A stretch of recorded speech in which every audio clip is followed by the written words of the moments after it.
Shouldn't you be helping more around the house? If this is the kind of spouse you're going to be, maybe you should just leave, my mother-in-law snapped, her words sharp and gaze piercing. I was taken aback by her harsh tone. Beside her, my sister-in-law added dismissively, you always look exhausted but never seem to get anything done. Feeling overwhelmed, I turned to my husband, Matthew, hoping for some support. This is too much, don't you think? Your mom and sister are being really harsh, I said, trying to find understanding in his eyes. His response only deepened my distress. I agree with them, he said bluntly. I'm swamped with work, and it's becoming a problem that you're not helping more at home. Things are going well with the new part-time worker, and frankly, you're just slowing us down. Maybe you should find somewhere else to stay. Stunned by Matthew's words, I looked around at the three of them, feeling the weight of their judgment press down on me. Anger rushed through me, but I took a deep breath, calmed myself, and replied, I need some time to think. My name is Lori, and I'm 35 years old. I've always balanced both my job and household duties. It's common for women to work after marriage, and I love my job. I've worked hard to excel in the company I joined right after college, but lately, everything feels like it's falling apart. One morning, as I was getting ready for work, Matthew came to me looking concerned. Lori, can you take care of this? He asked, handing me a file stuffed with receipts and bills. You should get the cafe's finances in order. I smiled, trying to keep the mood light. Sorry, I'm not good with that stuff, I replied. I met Matthew while he worked part-time at a cafe I often visited. After a few conversations, we started dating, eventually talking about marriage. Now, he owns the cafe, but despite his business skills, he struggles with the paperwork and often asks me to handle it. As I sighed, my mother-in-law added, Lori, I'm craving Chinese food tonight. Could you rinse the rice well? Also, Denise and the kids are coming this weekend, so we need to plan their meals. Sure, I understand. I nodded quickly, agreeing to her request before hurrying out the door, eager to escape the pressure mounting at home. I had hoped that moving in with Matthew would bring a new chapter in our lives together, but things had only gotten more complicated. Matthew soon suggested, my mom seems lonely living by herself. Why don't we move in together into our big house? So, here I am, living with his mother. To put it gently, she's not exactly skilled in maintaining a household. After my father-in-law passed, my mother-in-law started living off his pension, spending most of it on dining out or ordering takeout, leaving the domestic duties to me. Matthew, holding traditional views, seemed to think housework was solely my responsibility, and I ended up managing everything. To make things worse, Matthew's sister, Denise, often dropped by with her kids, further expanding my list of tasks. Weekends, which I had hoped would offer some respite, became chaotic as I entertained her children and cooked meals for the family. Then one day, Denise dropped a bombshell. Lori, I'm getting divorced, and I'll be moving back here with the kids next month. I was stunned, momentarily speechless. Really? Do you have something to say? She prodded. I managed to reply, it must have been tough. When are you moving? I want to move as soon as possible, she answered. Though surprised by the news of Denise and her kids moving in, I harbored hope that maybe her presence would make the household chores more manageable. We had a decent relationship, and I thought her moving in might bring us closer, maybe even encourage her to pitch in. Reality quickly set in differently. Denise, it seemed, was as averse to housework as her mother. She spent her days lounging on the sofa, often with a snack in hand, engrossed in TV. I couldn't help but wonder if her resistance to domestic duties had contributed to her marriage falling apart. Now, with the added task of preparing extra meals for her kids and packing lunches for kindergarten, my workload grew even heavier. My hopes for help from Denise were quickly dashed, and I found myself with even less free time. At my job, the workload ramped up significantly. I started early, often worked overtime, and returned home drained, only to be greeted by a cluttered, barely walkable living space. The mess intensified my exhaustion. To make matters worse, my mother-in-law and sister-in-law never missed a chance to question me. Is dinner ready yet? Or why are you home so late? Became their daily refrain, and I couldn't help but feel the weight of their judgment on my shoulders. The moment I step inside after a long day, the pressure starts to mount. Lori, there's a mountain of laundry waiting. Don't use your busyness as an excuse to slack off. My mother-in-law chided sharply. Inside, I'm screaming. I'm trying my best, but I hold my tongue. Before I can even respond, my sister-in-law chimes in, pushing further. Standing up to your mother-in-law is bold, Lori, but for the kids' sake, try harder to make homemade meals. Her words feel like a slap. Exhausted, I retort, though my voice is weary, if you have so much free time, why don't you help out with the chores once in a while? I've even overheard Matthew's sister joking, Haha, since Matthew owns a store, Lori doesn't need to work, right? Maybe she should try harder at home. Their words stack up, suffocating me under the weight of expectations, as if I should do even more. One night, at my breaking point, I decided it was time to speak up to Matthew. I've been incredibly busy lately, and neither your mother nor your sister is helping with the chores. It's really hard, I said, hoping for some understanding. Matthew's reaction was sharp. Lori, you're not speaking ill of our family, are you? He asked, his tone hardening. I steadied myself and explained, that's not my intention, but it's challenging to handle everything on my own. If you could help out occasionally, it would make things easier for me. He responded dismissively, I'm busy managing the store. It's not like a regular job. Housework is the wife's responsibility, right? Disappointed by his lack of support, I sat alone afterward, feeling a mixture of frustration and helplessness. Then, a spark of determination ignited within me. I'm not going to let this be the way it is, I thought. With a small but resolute fist pump, I grabbed my phone, opened my favorite online shopping app, and started adding essential items to my cart. By the time I finished my purchases, I felt a small victory, an act of control amidst the chaos. That night, I went to bed with a sense of accomplishment, ready to face whatever came next.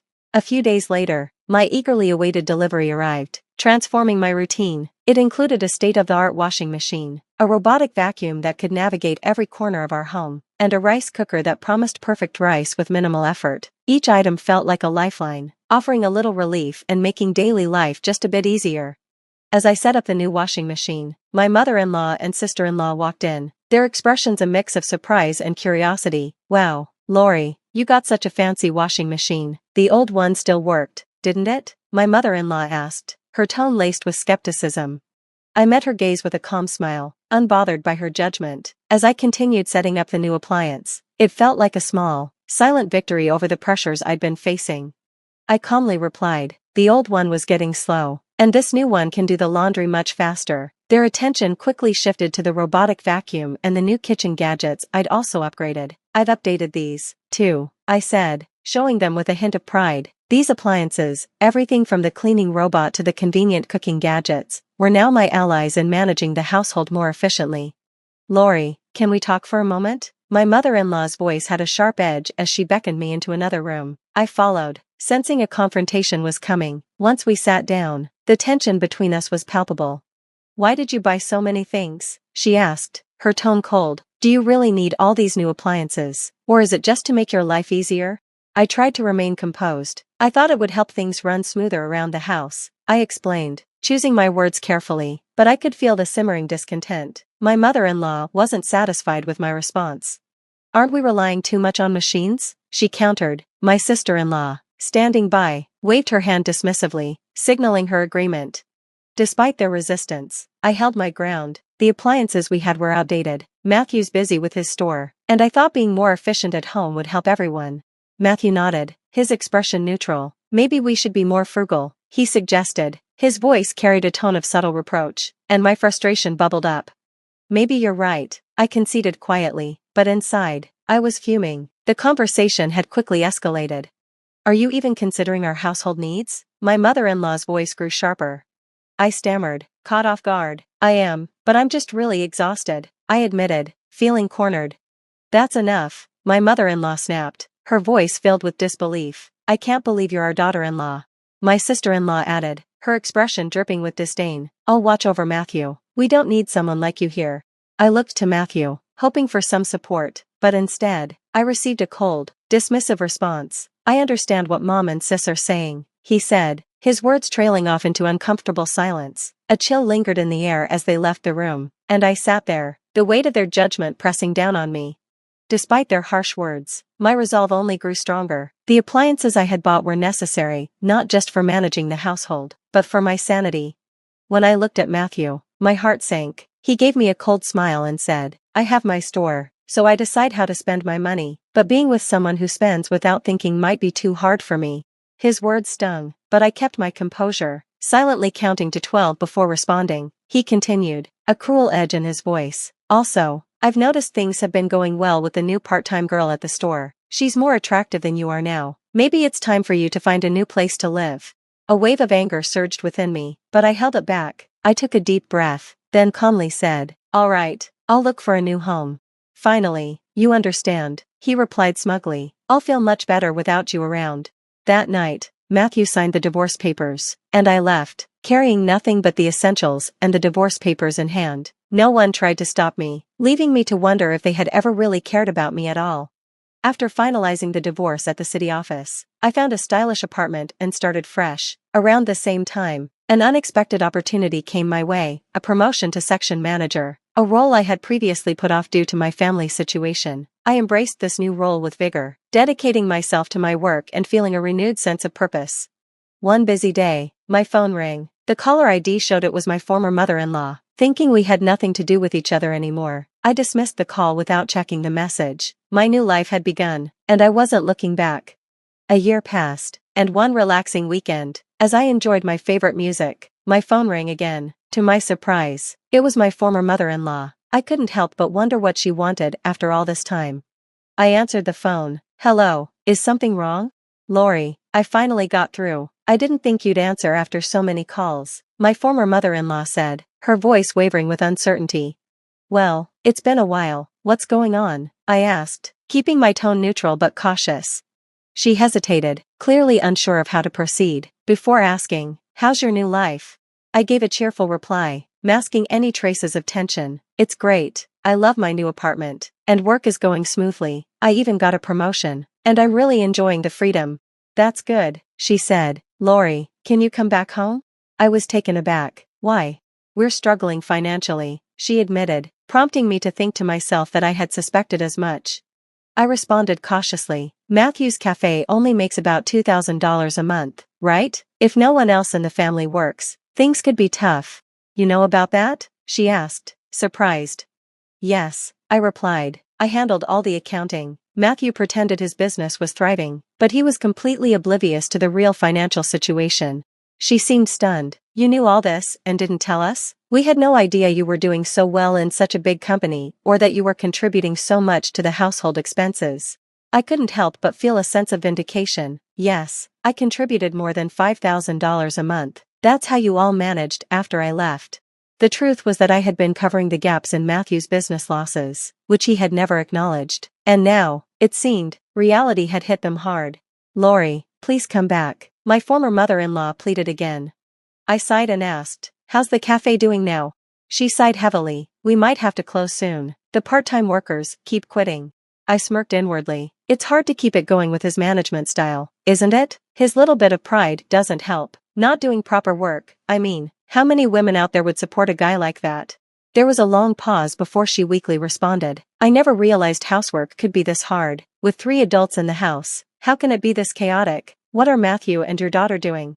I could hear the exhaustion in her voice. As for Matthew, she continued, his staff has been quitting, and sales have dropped. When he found out, he just became downcast and has been lazing around at home. He used to spend money from the store without any restraint, and Denise doesn't do anything around the house. She even gets her allowance from me. She sounded defeated. Living on just my pension for the 3 of us is really hard. I replied, my voice tinged with sarcasm. Denise once told me I was unnecessary because she was there. Please, Lori, my former mother-in-law begged. We're really in trouble. Living on just my pension is tough. I responded firmly. I have no intention of going back to that house. It must be hard living with all that baggage. She seemed lost for words. I almost felt sorry for her, but as I was about to hang up, she seemed eager to say something more. Lori, I'm really sorry. Can you reconsider? Her voice was drained with exhaustion. I paused, wondering if we could ever spend time together with smiles again. Was it really that hard without me? I asked, a mix of surprise and calmness in my tone. After a short pause, she sighed and shared more distressing news. Yes, there's an issue with the property tax. We might have to let go of the house. The call ended with a heavy silence. I reflected on the complex dynamics of the family I had left behind and the new life I had embraced. I see, I said, though I didn't want to be involved anymore. You'll have to figure out what to do with your family. I hung up and quickly set up my phone to block any more calls from her. Sitting in my room, holding my favorite mug filled with aromatic coffee, I savored my solitude, gazing out at the scenery. A spontaneous smile crossed my face. A few months later, as I passed by the cafe where Matthew used to work, I noticed it was now quiet and empty. The lively place I once knew seemed a distant memory, and I felt a twinge of nostalgia. It seemed they had closed the shop. While wandering around the old town, I got curious about what had become of my former in-laws' house. To my surprise, I saw a sold sign outside. By chance, I bumped into an old neighbor who filled me in. They had quickly sold their house and moved into a small apartment nearby. The new place was filled with loud arguments, and there was even talk about the smell of garbage becoming a bit of local gossip. It sounded like things were tough for them, but as I looked at the old house, I wondered why they hadn't tried harder. A lot had happened since then, but I was living each day to the fullest. Recently, a handsome guy from my workplace had confessed his admiration for my hardworking nature. Now, we were enjoying dates, and I was excited about what the future held. If I ever get married again, I want it to be for real happiness. Thinking about all this, I felt a surge of excitement for the future.